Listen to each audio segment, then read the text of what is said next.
नमस्कार दोस्तों, मैं हूं डॉक्टर अरविंद नामदेव। मैं शिवालय हॉस्पिटल कोलार भोपाल में पिछले 10 वर्षों से पेट एवं लिवर रोग विशेषज्ञ के रूप में कार्यरत हूं। आज जो वीडियो हम करने वाले हैं वो है कि शराब से क्या-क्या नुकसान होता है शरीर में। जैसा कि सब जानते हैं कि लिवर तो खराब हो सकता है, लेकिन इसके अलावा भी शराब के कई नुकसान हैं और क्यों होते हैं। जैसे कि मैंने एक वीडियो में बताया भी था कि जो हेल्थ है बेसिकली ओवरऑल जो हेल्थ है उसको हम कैसे डिफाइन करते हैं। तो डब्ल्यूएचओ की डेफिनेशन ही अगर हम मान लें, वर्ल्ड हेल्थ ऑर्गेनाइजेशन, तो उसके हिसाब से जो हेल्थ है, health is basically it's the physical mental and social well being and it's not merely the absence of disease और इन्फर्मिटी। सो बेसिकली हेल्थ के तीन कंपोनेंट हैं बहुत important, physical mental and social, और शराब जो है ये तीनों ही कंपोनेंट को डैमेज करती है। सबसे पहले हम फिजिकल पे ही लें तो जो शरीर है इसको ये खराब करती है, और शरीर के मेन अंगों में लिवर को तो खराब करती है, इस पे मैंने एक वीडियो पूरा किया। लेकिन इसके अलावा जो शराब है ये पैनक्रियाज को भी खराब करती है, पेट के अंदर दूसरा ऑर्गन होता है। तो जैसे लिवर को ये खराब करती है तो लिवर में एक्यूट हेपेटाइटिस करती है, लिवर में ये फैटी लिवर करती है, फिर सिरोसिस कर देती है। सिरोसिस के साथ साथ जो है फिर उसमें पेट में पानी आना, पीलिया होना, बेहोशी छाना, इसके अलावा खून की उल्टियाँ होना, ये सारी चीज़ें लेट में होती हैं और अल्टीमेटली आपका लिवर बदलना पड़ता है। ऐसे ही शराब जो है पैनक्रियाज को भी खराब करती है। पैनक्रियाज एक अंग होता है जो आपके शरीर में इंसुलिन बनाता है और जिसकी डेफिशिएंसी से ही डायबिटीज़ होती है, जिसमें टाइप 1 टाइप 2 होती है। यंग लोगों में टाइप 1 डायबिटीज़ होती है क्योंकि पैनक्रियाज इंसुलिन बनाना बंद कर देता है, और शराब जो है पैनक्रेटाइटिस करता है।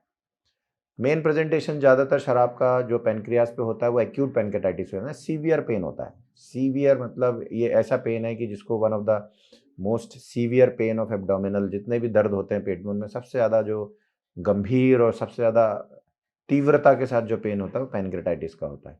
और पैनक्रेटाइटिस एक ऐसी चीज़ है जिसमें अटैक आता है, अगर एंजाइम्स उसको डाइजेस्ट करते हैं तो ये फिर कॉम्प्लिकेट किसी भी तरह से हो सकता है। स्पेक्ट्रम ऑफ डिजीज़ है, माइल्ड भी हो सकता है, मॉडरेट भी, सीवियर है। ये ऐसा है कि मतलब विद इन 24 आवर्स पेशेंट की जान भी ले सकता है। तो इसको एक्यूट पैनक्रेटाइटिस बोलते हैं। इसके अलावा शराब पीने वालों में धीरे-धीरे पैनक्रियाज़ खराब होने लगता है, जिसको क्रॉनिक पैनक्रेटाइटिस बोलते हैं। यानी जैसे लिवर में होता है ना कि फैटी लिवर होके, फाइब्रोसिस होके लिवर धीरे-धीरे सिकुड़ जाता है, ऐसे ही पैनक्रियाज़ भी सिकुड़ जाता है। धीरे-धीरे एट्रोफी हो जाएगा, छोटा पड़ जाएगा, और वो क्रॉनिक पैनक्रेटाइटिस कहलाता है। उसके जो सेल्स हैं वो डैमेज हो जाते हैं और वो एक समय बाद, क्योंकि उसका काम है इंसुलिन बनाना और डाइजेस्टिव जूस बनाना जो खाना पचाने में मदद करता है, मेनली फैट को। तो जब ये कम होता है तो एक तरफ जहाँ ये इंसुलिन की कमी से शुगर हो जाती है, वहीं दूसरी तरफ डाइजेस्टिव जूसेस की कमी से आपको डायरिया, वेट लॉस, वीकनेस आने लगती है और दूसरी न्यूट्रिशनल डेफिशिएंसीज होने लगती है जो अल्टीमेटली जानलेवा हो सकती है। ऐसे ही शराब जो है लिवर और पैनक्रियाज जो पेट में मेन अंग है उसके अलावा जो है आपके हार्ट को भी नुकसान करता है। लोगों को लगता है कि शराब पीने से हार्ट थोड़ा-सा ठीक रहता है, कोलेस्ट्रॉल थोड़े ठीक रहते हैं, लेकिन ऐसा है या नहीं ये कहना बहुत मुश्किल है। लेकिन ये तय है कि ज़्यादा शराब पीने से हार्ट की मसल्स कमज़ोर होती हैं, जिससे कार्डियोमायोपैथी हो जाती है, हार्ट की पंपिंग चली जाती है, और कमज़ोर हार्ट होके वो तो फिर वैसे ही समझ में आ रहा है कि अगर हार्ट कमज़ोर हुआ तो जान कभी भी जा सकती है, रिदम बिगड़ती है और कभी भी सडन डेथ हो सकती है कार्डियोमायोपैथी से। इसके अलावा जो अल्कोहल है इसका एक बुरा इफ़ेक्ट हार्ट पे पड़ता है, क्योंकि अल्कोहल अल्टीमेटली ब्लड प्रेशर भी बढ़ाता है, मोटापा और ये सारी चीज़ों के साथ में, और ये इस तरह से केमिकल चेंजेस लाता है कि बीपी बढ़ता है और वो हार्ट पे बुरा असर डालता है। फिर ब्रेन ब्रेन और नर्व्स, इस पे बहुत ज़्यादा नुकसान है शराब का, क्योंकि शराब से दोनों तरह से इफेक्ट आता है। एक तो अल्कोहल जो इथेनॉल, एसिटल्डिहाइड, ये डायरेक्ट इफेक्ट करता है ब्रेन को, नर्व्स को। इसके अलावा जो लोग अल्कोहल लेते हैं उनकी भूख मर जाती है, उनका खाना-पीना कम हो जाता है। वो मैक्सिमम कैलोरीज़ शराब से ही लेते हैं जो कि ब्लैंड कैलोरी है, उसमें सिर्फ़ कैलोरीज़ होती है, कोई विटामिन्स, कोई प्रोटीन्स, कोई दूसरे न्यूट्रिएंट्स नहीं होते हैं। इसलिए उनकी डेफिशिएंसी शराबियों में होने लगती है जो ज़्यादा शराब पीते हैं। और ये जो डेफिशिएंसी जो विटामिन्स की होती हैं अल्टीमेटली ये ब्रेन में कमज़ोरी पैदा करती हैं, नर्व्स में कमज़ोरी पैदा करती हैं, जिससे आपको पेरिफेरल न्यूरोपैथी होने लगती है, टिंगलिंग होने लगेगी, झुनझुनापन आने लगेगा हाथ-पैरों में, वीकनेस लगेगी, सेंसेशन कम होने लगेंगे। इसके अलावा ब्रेन में फॉरगेटफुलनेस, डिमेंशिया होने लगेगी, मतलब याददाश्त कमज़ोर हो जाएगी, भूलने लगेंगे। और अगर सीवियर फॉर्म में जाएगा तो ब्रेन में जो है basically it can cause Wernicke Korsakoff साइकोसिस, यानी आदमी चिड़चिड़ापन होते कमज़ोरी से अल्टीमेटली साइकोसिस तक जा सकता है, पागलपन के उसके दौरे भी आ सकते हैं, फॉरगेटफुलनेस के साथ। इसके अलावा एक चीज़ होती है डेलिरियम ट्रेमेंस बोलते हैं, जब शराब आदमी छोड़ता है, बीच में नहीं पी पाता है तो उसको विथड्रॉल सिंड्रोम्स आते हैं, जो ब्रेन से ही होते हैं अल्टीमेटली। इरिटेबिलिटी आती है, चिड़चिड़ापन आता है, घबराहट होती है, पसीना छूटता है, और अगर ये विड्रॉल ज़्यादा हो जाए तो अल्टीमेटली हाथ पैर काँपने लगते हैं, आदमी बहक जाता है, जिसको डिलीरियम बोलते हैं, यानी कि वो होश में रहते हुए बहकी-बहकी बातें करता है, उसको कुछ समझ में नहीं आता है। ट्रेमेंस मतलब कि हाथ पैर और साथ में काँपते रहते हैं उसके। ये जनरली विड्रॉल के टाइम होता है। तो इसलिए शराब छोड़ना भी जो लोग ज़्यादा पीते हैं उनको मुश्किल हो जाता है। सो बेसिकली इसके कई इफ़ेक्ट हैं शराब के, मतलब जैसे फिज़िकल हो गया, मेंटल हो गया, इसके बाद सोशल। अब सोशल इफ़ेक्ट तो सबको पता है कि भाई लोगों को लगता है सोशल ड्रिंकिंग भी एक वर्ड आता है बड़ा कि हम समाज में कोहेसिवनेस, बॉन्ड जल्दी बनता है, ठीक है।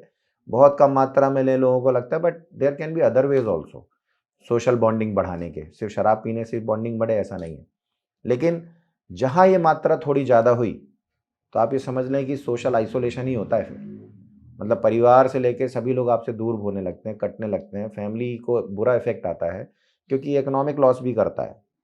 जो लोग शराब पी रहे होते हैं, उनके घर में तमाम अशांति होती है, लड़ाई-झगड़े ही हो रहे होते हैं। तो ये कहाँ की social bonding, it's very difficult to say. इसके अलावा जो है, सोशल रिस्पॉन्सिबिलिटी से भी लोग मतलब दूर हो जाते हैं। जो रोड ट्रैफिक एक्सीडेंट्स हैं, वो सबसे ज़्यादा शराब के कारण ही हो रहे हैं। 50% इंडिया में जो कहीं न कहीं डायरेक्टली, इनडायरेक्टली जितने एक्सीडेंट्स हो रहे हैं, वो शराब के कारण होते हैं।